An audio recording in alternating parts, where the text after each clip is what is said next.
Hey guys, this is Average Joe's Fantasy Football, and my name is Steve, and this is our Week 9 waiver wire video.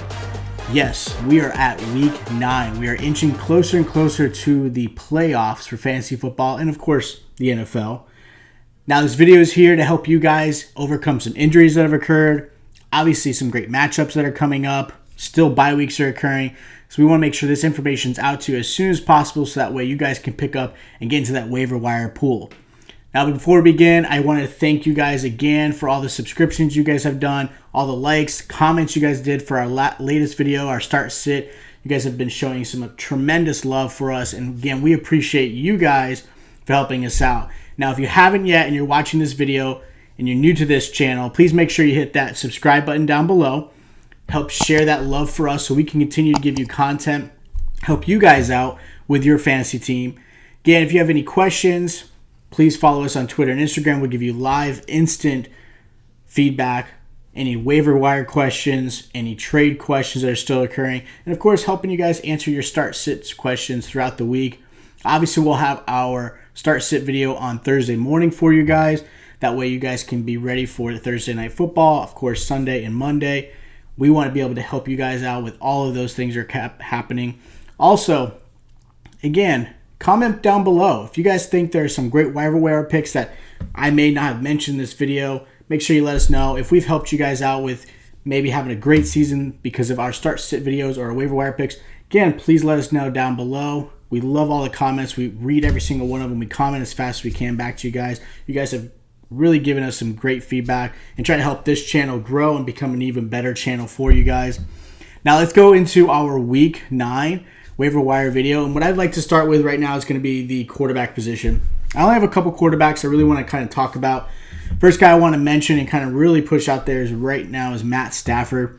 Matt Stafford is available in about 32% of most leagues. Okay, so he is still available. He's probably taken in yours, but if he is available, he's a great start this week. He's going against Minnesota. Obviously, Minnesota's defense has struggled.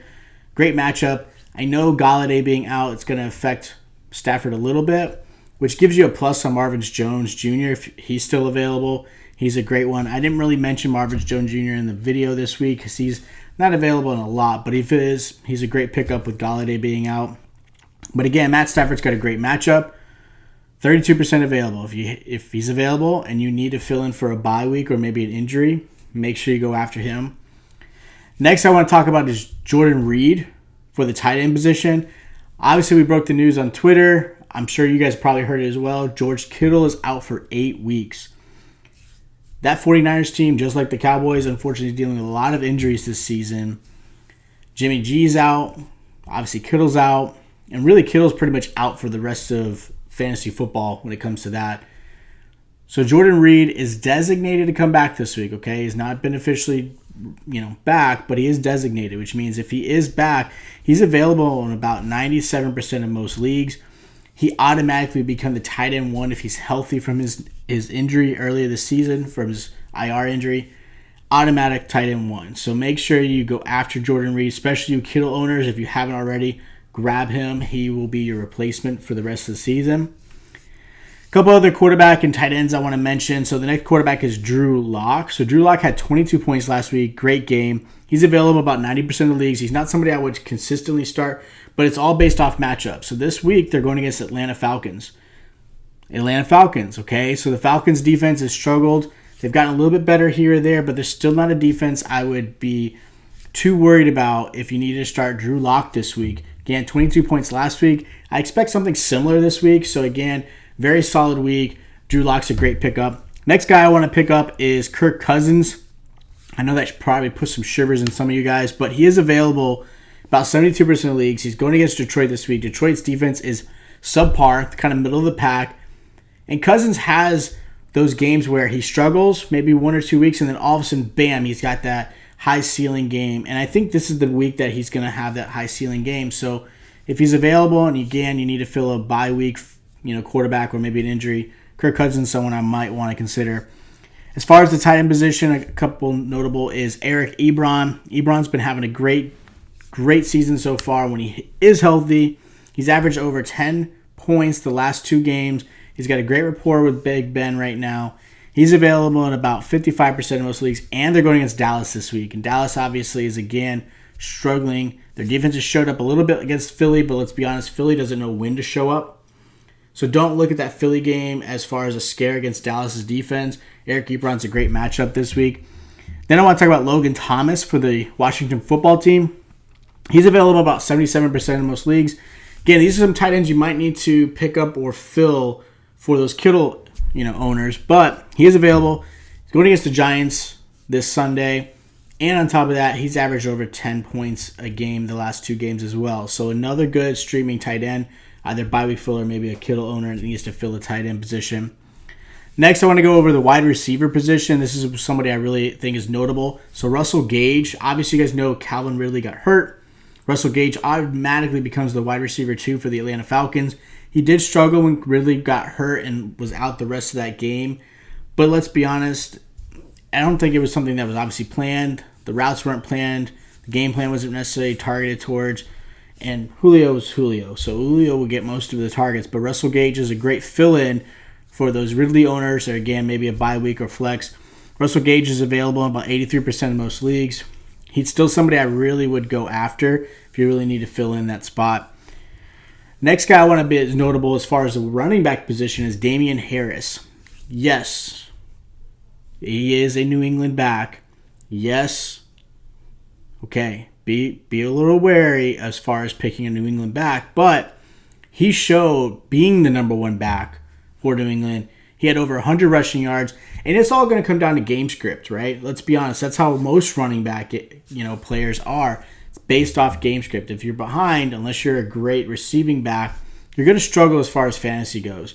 But Damien Harrison showed that he has the talent to be the starting running back for the New England Patriots, and this might be where Belichick kind of throws him in. Yes, he does throw the hot hand type of running back, but I would like to kind of see a little bit more towards him. And Damien Harrison is available about 53% of most leagues, so he is available. So if you have the bench spot, I would pick up Harris in a heartbeat. You might have some good matchups coming up. Again, maybe a flex spot, bye week fill-in. So Damien Harris, definitely a guy I want to go after. A couple of the notable positions I want to talk about as far as the receiver goes. Paris Campbell for the Indianapolis Colts. He's coming back from injury.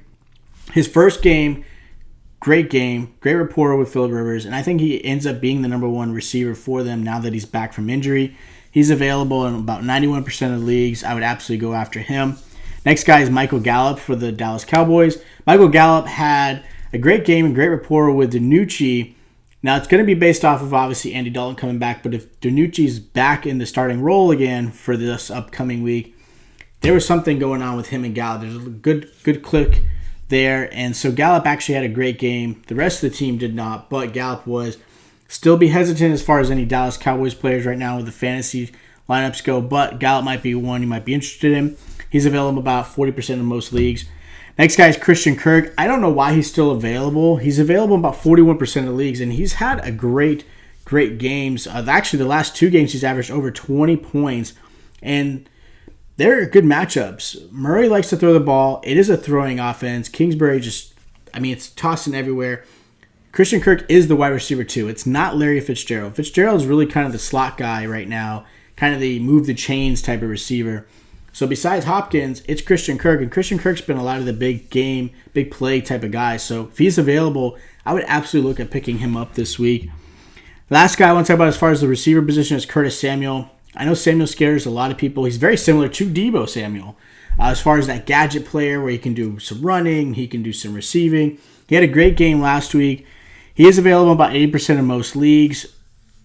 Again, don't be too scared of him. He's a great play. Get a lot of matchup risk involved, but he's a high risk, high reward player. So if you can risk it, maybe in that flex spot, or again, maybe a fill in for an injury or bye, I would absolutely go after Curtis Samuel. A couple other notable positions for the running back. DJ Dallas for the Seattle Seahawks had a great game while Hyde and Carson was out. One thing I would note with him, continue to look at the injury report as far as the Seattle Seahawks go. Obviously, we'll update as soon as we get any information on Twitter and Instagram. But just keep an eye on that. DJ Dallas is somebody I would pick up just in case, especially if you're a Carson owner. I would pick him up as a handcuff. He had a great game, and he's going to continue to do that as far as this week goes. He's available, like I said, about 53% in most leagues. So, another guy I want to talk about is Zach Moss for the Buffalo Bills. He's available in about 45 to 50% of most leagues. He's getting all the goal line carries. We kind of talked about that a few times when we talked about sitting Devin Singletary.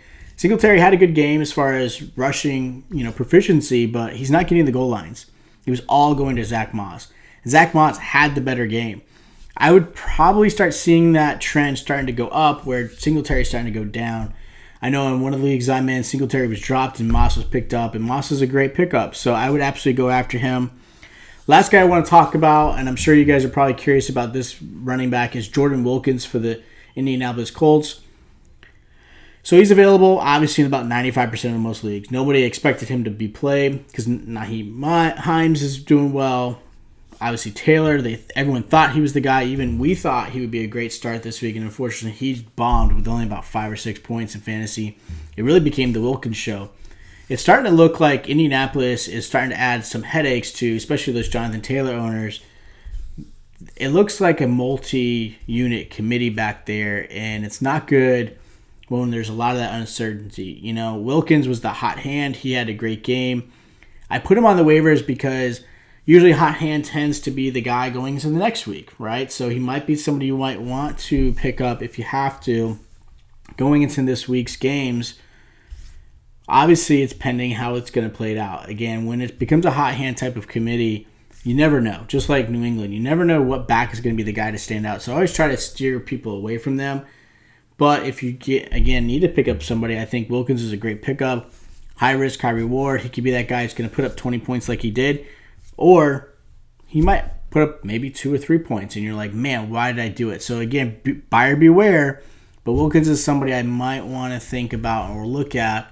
And maybe pick him up that Sunday morning instead of wasting a waiver pick this week. But just be considerate. This guy has the potential, and with a hot hand type of back, usually they end up starting that potential week as well. So I want to thank you guys for watching our Week 9 waiver wire video. Again, I hope this stuff helps you guys out. Hope it helps you guys get set up and ready for our Week 9. Again, make sure you hit that subscribe button, hit the notification bell. That way when when we drop our video on Thursday, you'll get that notification. We'll drop that at 9 a.m. for our start sit, so that way you guys are prepared and ready for Week 9. Again, let us know down in the comments below if you agree with these waiver wire picks or if there's any other players that you think that we missed and we should have mentioned. Also, again, let us know how you finished up this past week, if our information and advice helped you guys come out victorious. If you have not yet, again, hit that subscribe button, hit the like button. Also, follow us on Instagram and Twitter for all the instant news for you guys for your fantasy. And again, thank you.